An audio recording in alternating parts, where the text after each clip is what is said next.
आपले सर्वांचे आभार मानतो। विधानसभेच्या निवडणुकीमध्ये या महाराष्ट्राच्या जनतेने, परभणीच्या जनतेने, या राज्याचे मुख्यमंत्री देवेंद्र फडणवीसजी जो सरकार यावं याकरता परभणी जिल्ह्याने आम्हाला प्रचंड मदत केली आणि आज महाराष्ट्रामध्ये महायुतीचं देवेंद्र फडणवीसचं सरकार आलं आणि या सरकारच्या माध्यमातून आपण विकसित परभणी जिल्हा 2029 चा परभणी जिल्हा, 2034 चा परभणी जिल्हा आणि 2047 ला या परभणीची जी लोकसंख्या असेल 23 वर्षानंतर हे लहान बाळ मोठे होतील।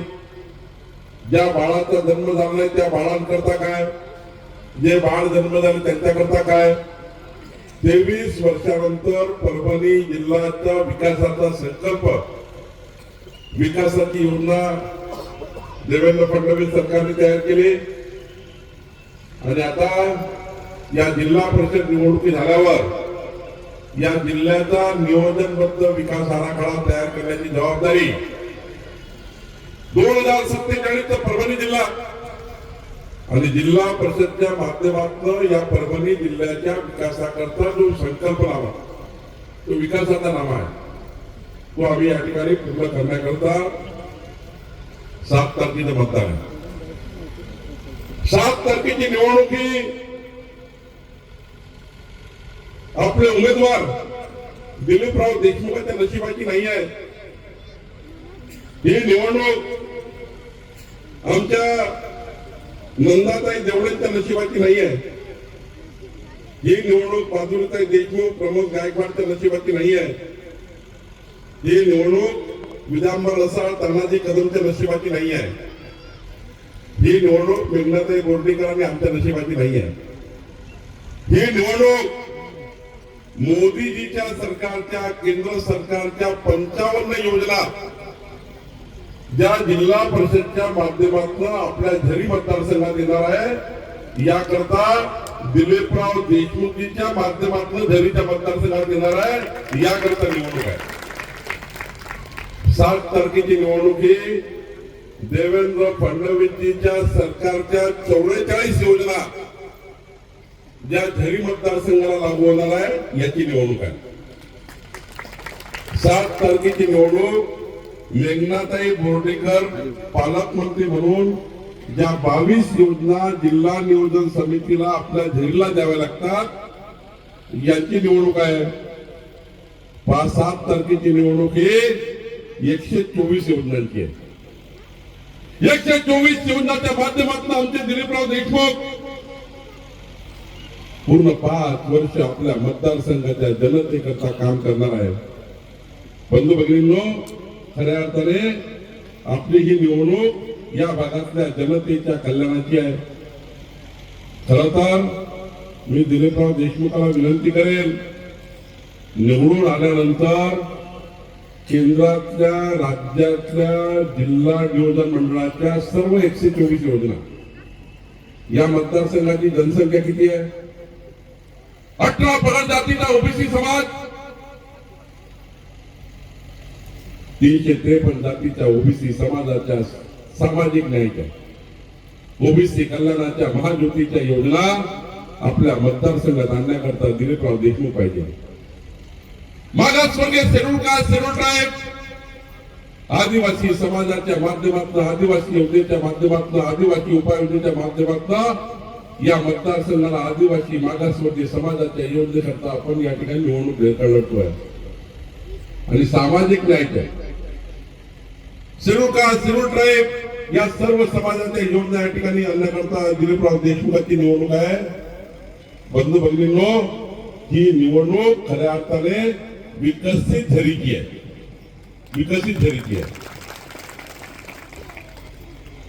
आपल्या सरकारने जेव्हा मेघनादिदी 2024 ची निवडणूक आपण लढलो, तेव्हा आपण वचन दिलं होतं की महाराष्ट्रामध्ये जोपर्यंत भारतीय जनता पार्टीचं सरकार राहील तोपर्यंत आमच्या लाडक्या बहिणीची योजना बंद होणार नाही। छत्तीसगडमध्ये 15 वर्ष झाले भाजपाचं सरकार आहे, योजना चालू आहे. मध्य प्रदेशमध्ये 25 वर्ष झाले भाजपाचं सरकार आहे, योजना चालू आहे. आणि महाराष्ट्रात जोपर्यंत देवेंद्र फडणवीस आणि भाजपचं सरकार राहील तोपर्यंत महाराष्ट्रात लाडक्या बहिणीची योजना चालू राहील. एवढंच नाही, योजनेला अधिक मजबूत आम्ही करणार. दिलीपराव निवडून आल्यानंतर मी नागपूरला देवेंद्रजी, मी नितीन गडकरीजी, आम्ही मिळून, मी अमरावती जिल्ह्याचा पालकमंत्री आहे, मी नागपूर जिल्ह्याचा पालकमंत्री आहे.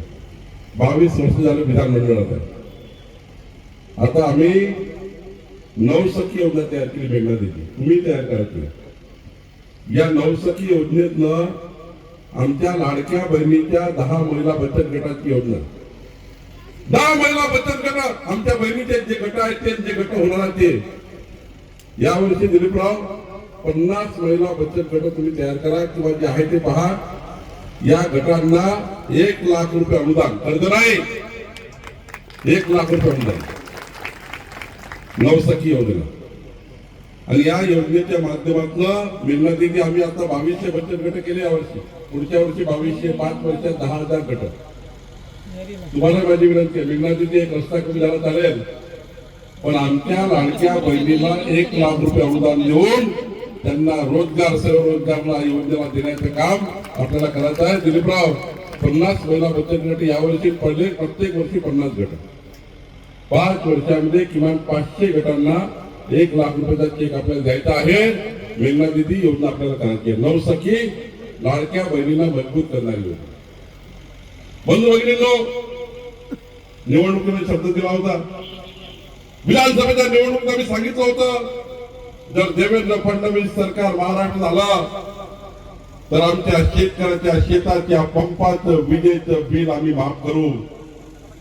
मला अभिमान आहे, मेघनादीदी तुम्ही निवडून आला, आपलं सरकार आलं, आणि आज मला या गोष्टी अभिमानाने सांगायच्या आहे. या महाराष्ट्रातल्या 45 लक्ष शेतकरी घरी, या सर्व शेतकऱ्यांचं घरी, शेतकरी परभणीचे शेतकरी असतील, या सर्व शेतकऱ्यांचं 27,000 कोटी रुपये विजेचं बिल सरकारने माफ करून टाकलं. आता 1 रुपये विजेचं बिल त्या ठिकाणी घेणार नाही.